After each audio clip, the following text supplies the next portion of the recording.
Hey friends, Eric Zanatelli here again with more on credit repair. This is part 3. We're still talking about disputing items. A lot of people have the opinion that if they dispute things on their credit reports, it's going to be removed and their score is magically going to go up.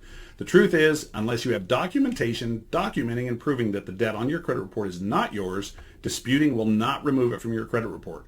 And if you then qualify for a loan and have a dispute on your credit report for any accounts with open balances, we have to then make you undisputed before we can actually get you a loan.